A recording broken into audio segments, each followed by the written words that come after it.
Yo, this is WSoul13 bringing you Raid Shadow Legends, and today we're gonna be looking at Doom Tower, normal with Dark Fey, right? The Dark Fey rotation, and I'm showing you how I'm doing this with Ninja and other champs, non-legendary champs, right?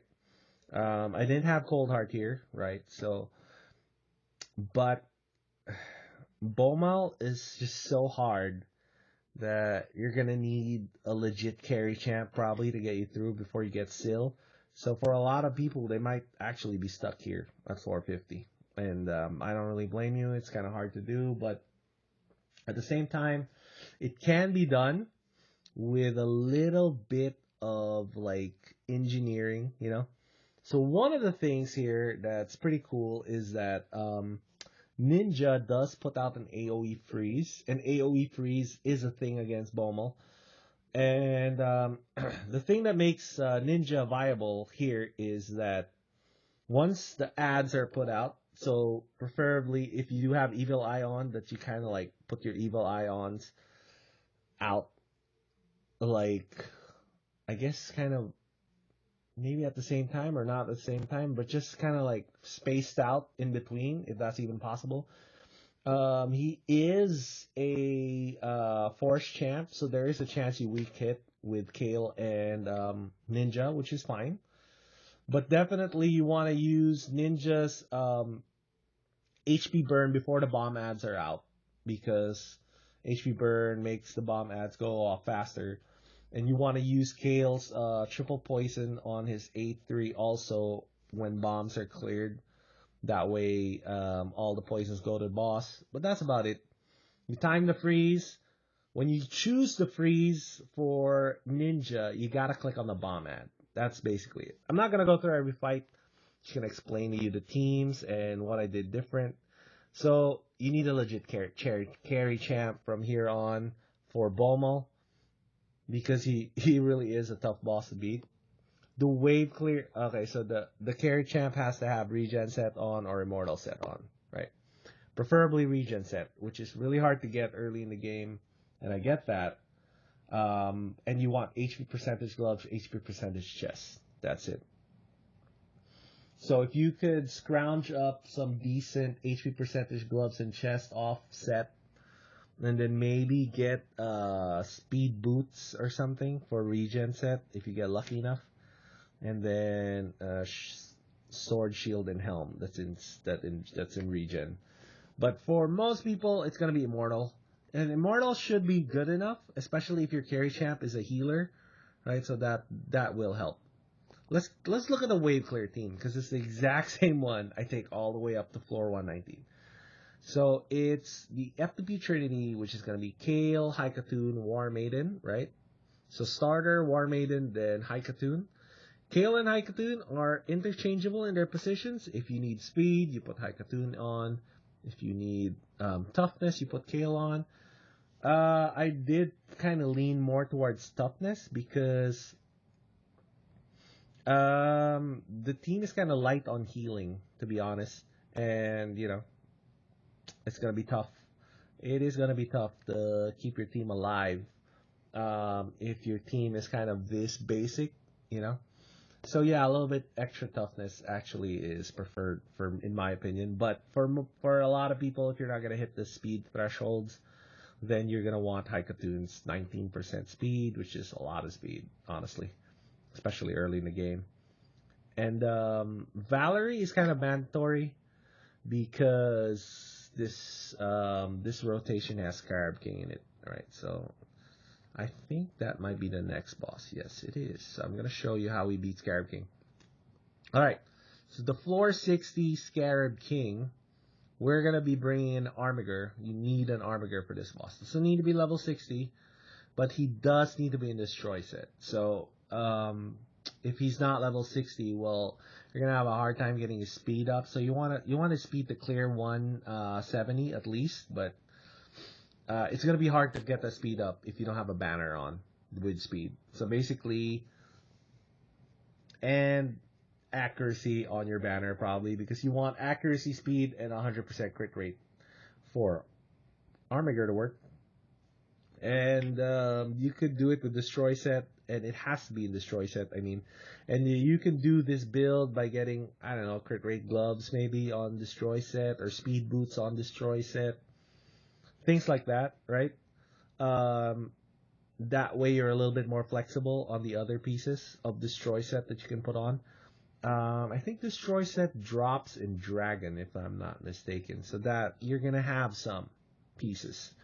And hopefully you can build a Destroy Set Armiger. That A2 on Armiger with Destroy Set really shortens the clock you'll need to beat Scarab King, because that enemy max HP will scale with the decrease max HP, which is what you'll need to bring his shields down. His shields is kind of like damage mitigation, right? Depending on how much enemy max HP you've taken off, right? So yeah, it's practically the same thing. So Valerie's on shield set, right? Once Valerie comes in, you extend the shield with her A2. And that's it. You don't need to cover the whole fight, right? You know, if you do need to cover the whole fight, then Kale or Ninja has to come off. I think Kale might be the guy that has to come off. You're going to take Kale off, and you're going to put in another shield champ, which is probably going to be Hunger, I think, is the other uncommon AoE shield champ that's available to F2P players. Should pair well with Valerie, right? So Hunger can put a shield on, Valerie extends, right? So if Valerie's on shield set, then you can kind of like lay off on Hunger or shield until everyone's clear. It's just a matter of timing, right? But yeah, definitely this team is good enough to take down Scarab King pretty easily. You're just going to have to play it on manual a little bit. All right. So, Dark Fae is kind of a compendium of all the hardest bosses in the game. So yeah, Bomal, currently the hardest boss in the game. I think Griffin was considered the hardest boss in the game before. The only saving grace was you were going to fight him at 90. Now you're going to be fighting him at 100, you know, and it is a little bit harder now.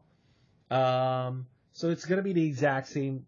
Is it the exact same team? No, it's not. So I think I've added some firepower here from my last version of Griffin.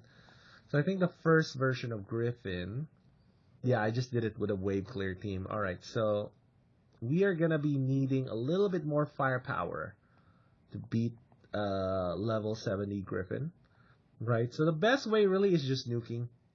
For a lot of people, I think nuking is the way to go. But you can put like block buffs, block debuffs, I mean. That's pretty strong against Griffin. Decrease attack and HP burn, they're both very strong against Griffin. So yeah, even if you do have Ninja on your team, a second HP burn champ would be great. With decrease attack, somebody like Coffin Smasher. I think I'm gonna feature him in the next version of the Griffin boss fight. But yeah, for this one, I just brought in Dark Elaine as a nuker. This could be replaced by an HP burn champ, honestly. So it could be somebody like Bulwark, which I've used before in other comps I did to beat Griffin boss, right, in my no Lego normal runs.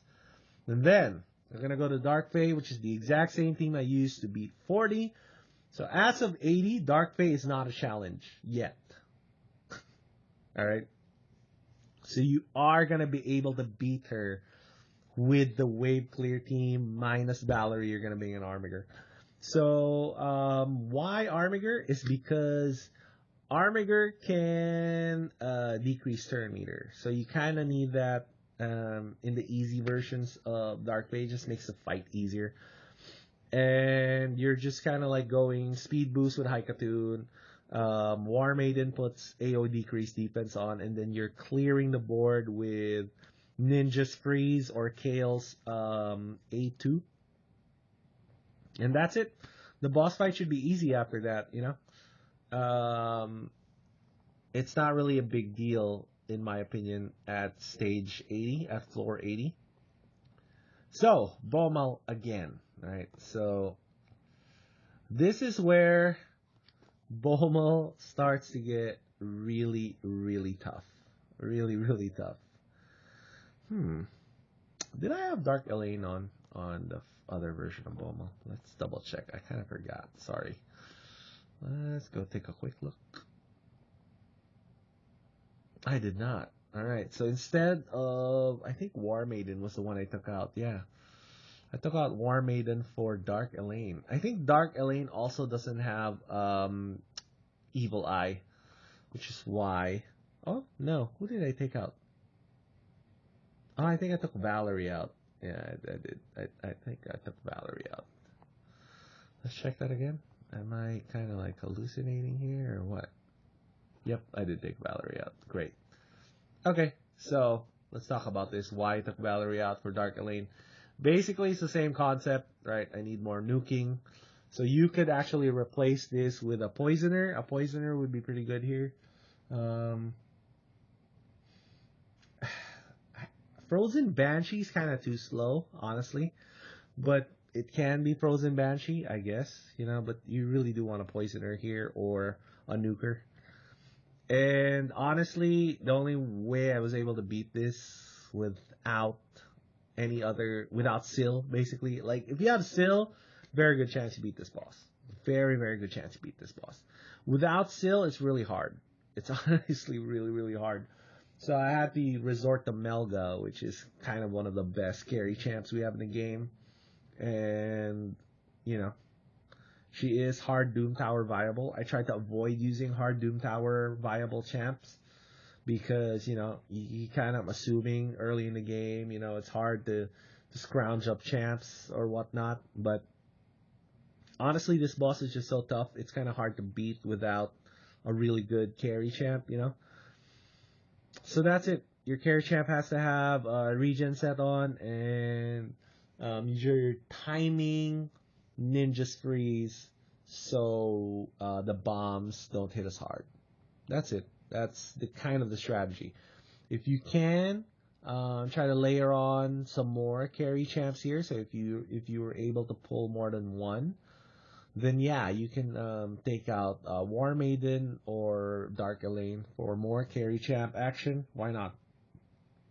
Like a Reviver, that'll be cool. So, Scarab King again.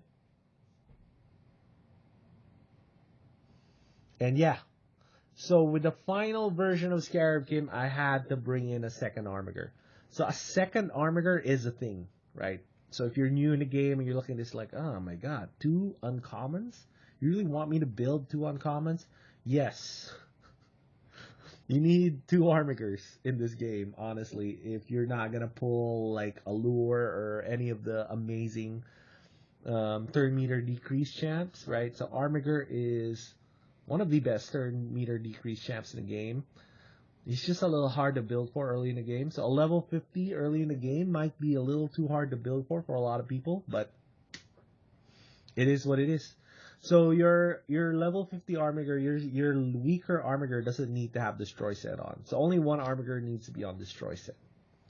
So usually that's going to be your 60 Armiger, right? That's going to be the one you're going to put on Destroy set. And it's the exact same concept. If you're running out of time here because Valerie's shields won't hold up long enough for you to beat the boss, I suggest you take Ninja out and put in a shield champ like Hungerer. That should extend the time, and that should allow you to beat Scarab King. Alternatively, you could also put Destroy set on your weaker Armiger. It is a thing. Enemy max HP damage doesn't scale with your offensive skills. It just scales with crit rate, basically crit damage, and the enemy's max HP. So yeah, Destroy set Armiger on a level 50 Armiger will still do about as much damage as your level 60 Armiger, right? And take down that enemy max HP really fast. So now it gets a little bit harder, guys. Now it gets a little bit harder. Like I told you, Celestial Griffin, you're gonna be used to fight him at floor 90. Now you're fighting him at floor 110, and he is really, really strong. This is the first time I kind of experienced 170 speed being not good enough, honestly.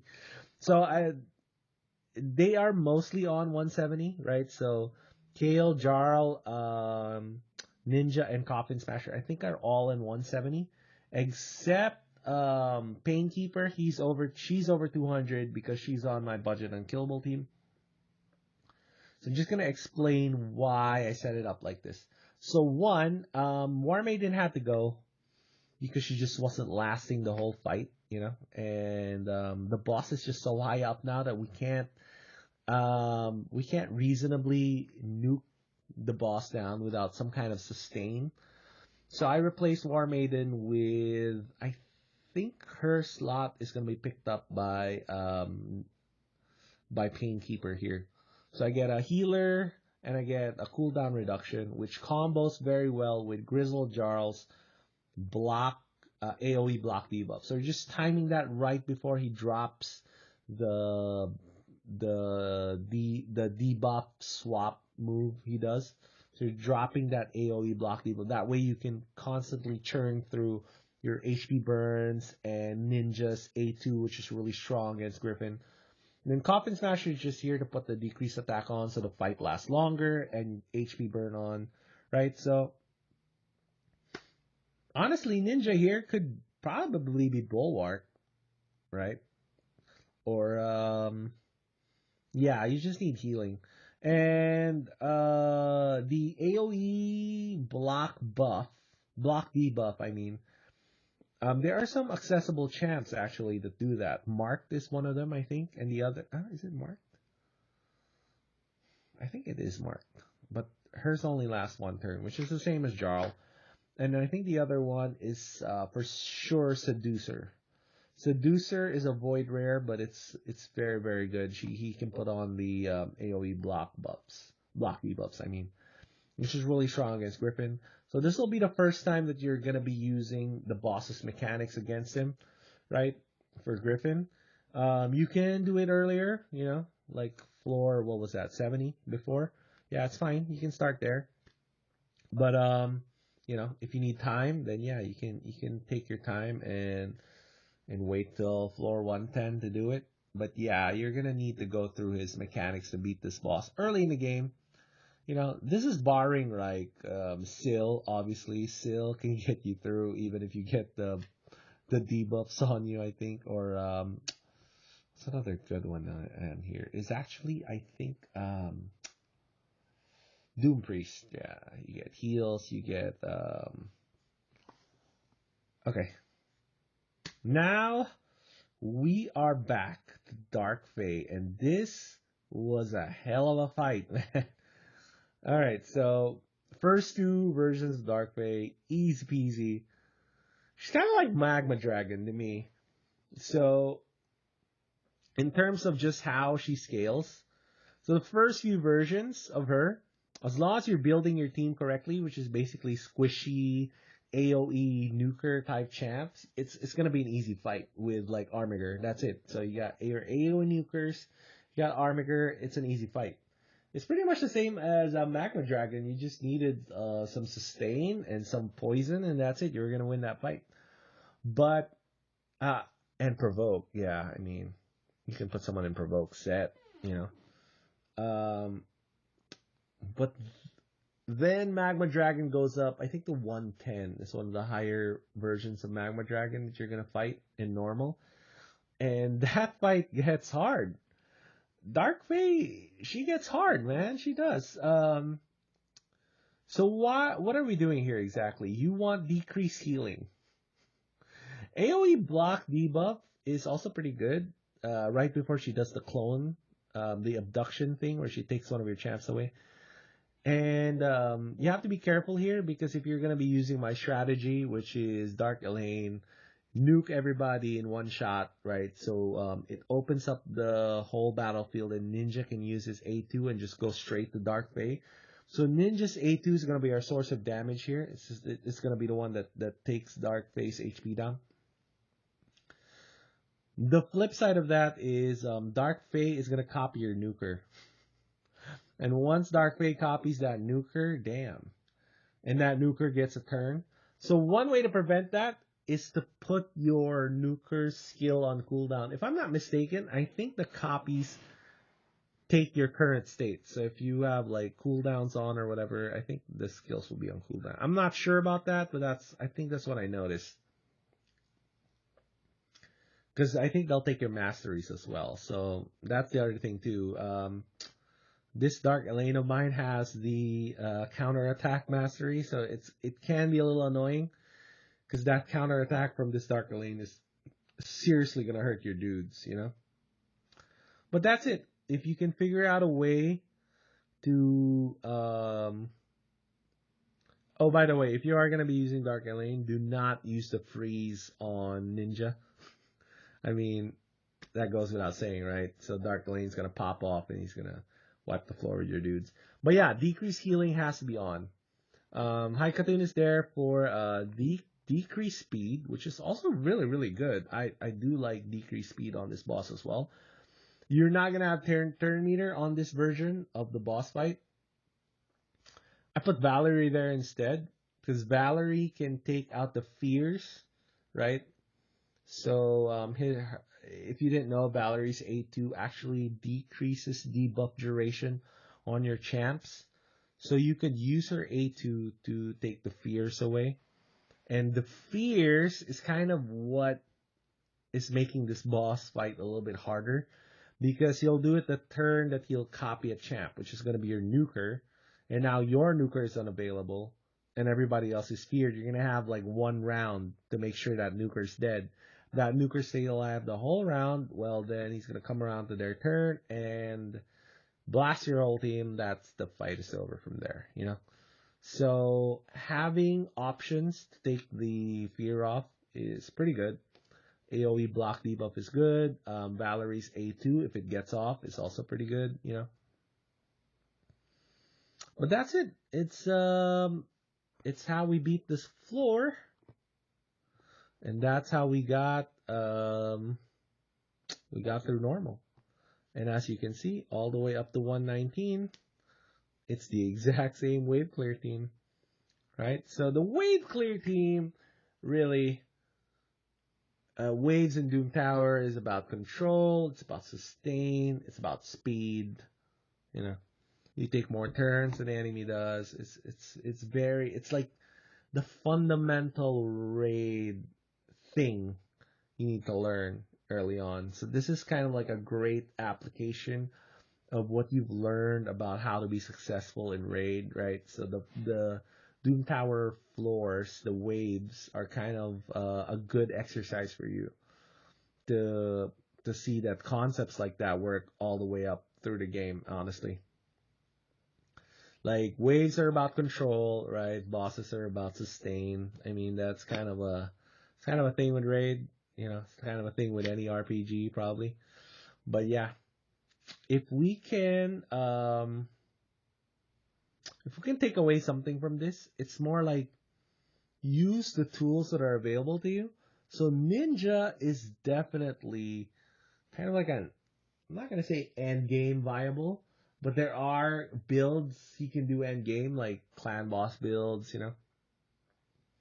And he is strong against bosses. He's kind of like a boss killer. So he can be strong against dragons, stuff like that. So yeah, I think having Ninja early on in a game gives free to play low spenders in raid right now such a huge edge. Because you can have a team that's viable all the way up through floor 119, and you just need to figure out champs that can beat the bosses along the way. So I'm pretty sure this might be the hardest version of Doom Tower out so far. So I'm pretty sure Ninja versus the other versions of Doom Tower is gonna do just fantastic, honestly. So if you just started a game this month or a month ago, and you're stuck in this Doom Tower, honestly, it doesn't matter, because next Doom Tower rotation, you're gonna crush with Ninja, for reals. That's how strong he is. Anyways, I hope you guys enjoyed this. See y'all next time.